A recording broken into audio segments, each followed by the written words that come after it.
നമ്മൾ വാശി പിടിച്ചു നേടിയ വിജയങ്ങൾക്ക് പിന്നിൽ നമ്മളോട് തോറ്റുതരാൻ മനസ്സുള്ള നിഷ്കളങ്കമായ മനുഷ്യരുടെ സ്നേഹമുണ്ടാകും.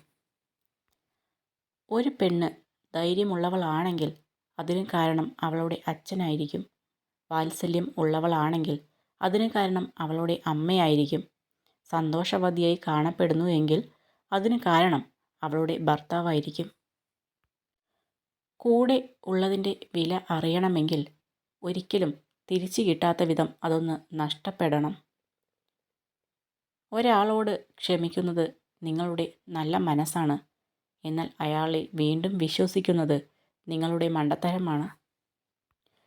മിണ്ടാൻ ആരുമില്ലാത്തപ്പോൾ തേടി വരുന്നവരെയല്ല, മറിച്ച് മിണ്ടാൻ ഒരുപാട് പേർ ഉള്ളപ്പോഴും നമുക്ക് വേണ്ടി സമയം കണ്ടെത്തുന്നവരെയാണ് ചേർത്തു പിടിക്കേണ്ടത്. നമ്മുടെ മനസ്സിനെ ഒരുപാട് വേദനിപ്പിക്കുന്ന സങ്കടങ്ങളൊക്കെ ചിലർക്ക് വെറും തമാശ മാത്രമായിരിക്കും.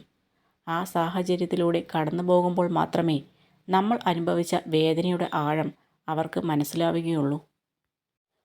എനിക്ക് ആരുമില്ല എന്നതിൽ നിന്ന് എനിക്ക് ഞാനുണ്ട് എന്ന് മനസ്സിലാക്കി തുടങ്ങിയാൽ നമ്മൾ ജീവിക്കാൻ തുടങ്ങിയെന്ന് പറയാം. നിങ്ങളെ ഇഷ്ടപ്പെടാത്ത ആളുകളുടെ മുമ്പിൽ എപ്പോഴും സന്തോഷമായിരിക്കുക. കാരണം നിങ്ങളുടെ സന്തോഷം അവരെ സമാധാനത്തോടെ ജീവിക്കാൻ അനുവദിക്കില്ല. വളർന്നു വരുന്ന ചെടിയുടെ മുകളിൽ ചീഞ്ഞതും അളിഞ്ഞതും ഇടാറില്ല, പകരം ചുവട്ടിലിടും. അത് നന്നായി വളരും. അതുപോലെ നമുക്കെതിരെ വരുന്ന വിമർശനങ്ങളെയും കുറ്റപ്പെടുത്തലുകളെയും തലയിലെടുത്ത് വയ്ക്കരുത്. താഴെയിട്ട് അതിന് മുകളിൽ കയറി നിൽക്കണം. കൊടുക്കാൻ കഴിയില്ലെങ്കിൽ കൊതിപ്പിക്കരുത്. ആഹാരം കൊണ്ടായാലും സ്നേഹം കൊണ്ടായാലും വാക്കുകൾ കൊണ്ടായാലും. ആശിച്ചവൻ്റെ നിരാശ എഴുതി ഫലിപ്പിക്കാൻ കഴിയില്ല.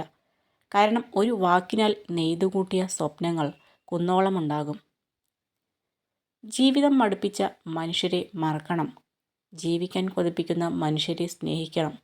നമ്മളെ മറന്ന മനുഷ്യരെ ഓർത്ത് മരവിച്ചിരിക്കുന്നതിലും നല്ലത് നമ്മളെ സ്നേഹിക്കുന്ന മനുഷ്യർക്കൊപ്പം ജീവിക്കുന്നതാണ്.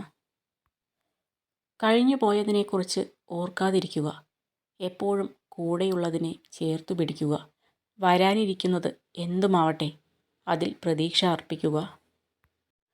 നമുക്ക് വേണ്ടപ്പെട്ടവർ നമ്മെ ഉപേക്ഷിച്ചു പോയാൽ എന്ത് ചെയ്യും എന്ന ചോദ്യത്തിന് മനോഹരമായ മറുപടി ഇതായിരുന്നു: ഏറ്റവും അടുത്തുള്ളവർ ആരും ഉപേക്ഷിച്ചു പോവില്ല. ഉപേക്ഷിച്ചു പോയവർ ആരും നമ്മുടേതായിരുന്നില്ല. ഒരാൾ ഒന്ന് താഴ്ന്നു വരുമ്പോൾ നമ്മൾ വിജയിച്ചു എന്ന് കരുതരുത്. സത്യത്തിൽ നമ്മളാണ് പരാജയപ്പെടുന്നത്. കാരണം എല്ലാ ബന്ധങ്ങളുടെയും ആയുസ് കൂട്ടുന്നത് താഴ്ന്നു കൊടുക്കുന്ന മനസ്സാണ്. നിങ്ങൾക്ക് മുമ്പിൽ കൊട്ടിയടയ്ക്കപ്പെട്ട വാതിലുകളിൽ പോയി മുട്ടരുത്.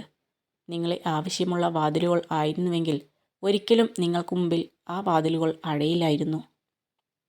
പരസ്പരം തമ്മിൽ മനസ്സിലാക്കി ജീവിക്കാൻ തുടങ്ങിയാൽ വിവാഹ ജീവിതത്തേക്കാൾ വലിയ സ്വർഗം ഭൂമിയിലില്ല. ഒന്നിച്ച് ജീവിച്ചിട്ടും പരസ്പരം മനസ്സിലാക്കാൻ കഴിഞ്ഞിട്ടില്ലെങ്കിൽ വിവാഹത്തേക്കാൾ വലിയ ദുരന്തം വേറെയില്ല. ചില വേദനകൾ അങ്ങനെയാണ്. ആരോടും പറയാനും പറ്റില്ല, മനസ്സിന് താങ്ങാനും പറ്റില്ല. പറഞ്ഞാൽ ആർക്കും മനസ്സിലാകണമെന്നുമില്ല.